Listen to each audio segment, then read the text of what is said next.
As a freshman attending Stuart High School, I chose the service learning elective as a method to get the hours over with early in my high school career. These service hours are split into three different categories: school, heart, and support, accumulating to a minimum requirement of 75 hours by the end of junior year.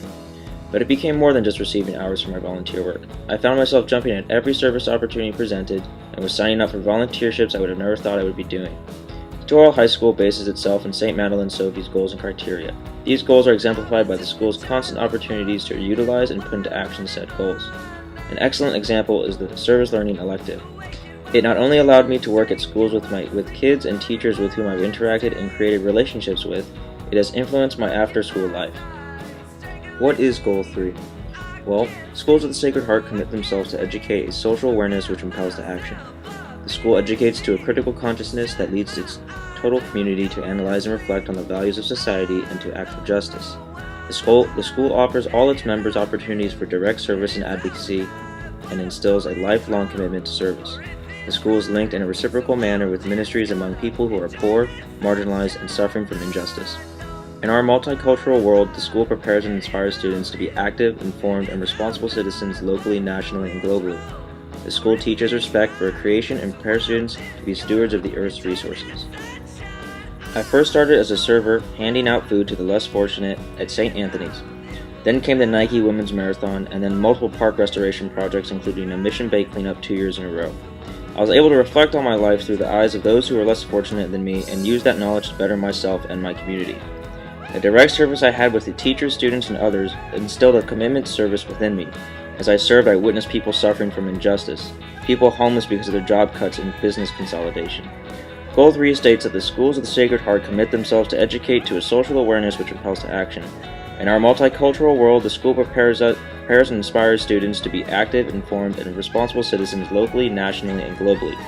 The school teaches respect for creation and prepares students to be stewardesses of the Earth's resources. I was immersed in a multicultural world while volunteering at Reading Elementary in Nihon Machi Little Friends and learned to be active, informed, and responsible. While participating at park restoration sites, I learned to respect and protect my environment and to be a steward of the Earth's resources. Goal 3 was a keystone in my service work over the past 4 years. But what really impacted me as a person was helping kids with their schoolwork and homework at Reading Elementary School. Each time I attended a class, helping the teacher organize class materials, I saw how much needed to be done to teach these students. Many of the materials being used were outdated and old. Pencil availability was a constant issue because there simply were just not enough supplied by the school. This reminded me of a book I had read in my chess class titled Pacem in Terris, translating to Peace on Earth. This book delves into the rights of a person and the reasons as to why. Quote, man has the right to bodily integrity and to the means necessary for the proper development of life, particularly food, clothing, shelter, medical care, rest, and finally the necessary social services. Yet, even through all the hardship and strife, the students did and do not complain. They have grown up with this type of system and are simply happy to be at school, with their friends in a family-friendly community, receiving an education. William J. Byron, author of the 10 Building Blocks of Catholic Social Teaching, makes the point that the poor must be helped. Quote, the opposite of poor and powerless is rich and powerful. If the good of all, the common good, is to prevail, preferential protection must move towards those affected adversely by the absence of power and the presence of privatization. But the students at Reading Elementary are not looking for preferential protection. They are unintentionally oblivious to it. They are content attending a school in such good condition. I also noticed while working at Reading Elementary that it is one large mixing pot of religions and various ethnic backgrounds. I have worked with students that speak Arabic, Russian, Spanish, French, Mandarin, and Cantonese. Each one of these kids have a different ethnic background, yet there is no discrimination amongst them.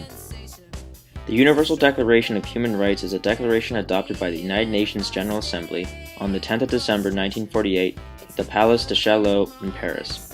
The declaration arose directly from the experience of the Second World War and represents the first global expression of rights to which all human beings are inherently entitled.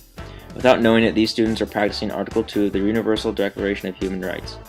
Everyone is entitled to all the rights and freedoms set forth in this declaration without distinction of any kind, such as race, color, sex, language, religion, political or other opinion, national or social origin, property, birth, or other status.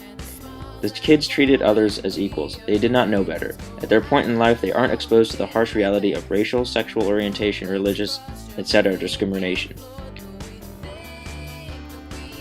William J. Byron states that treating equals equally is one way of defining justice. Justice, also understood classically as rendering to each person his or her due. Underlying the notion of equality is the simple principle of fairness, meaning these students are just humans.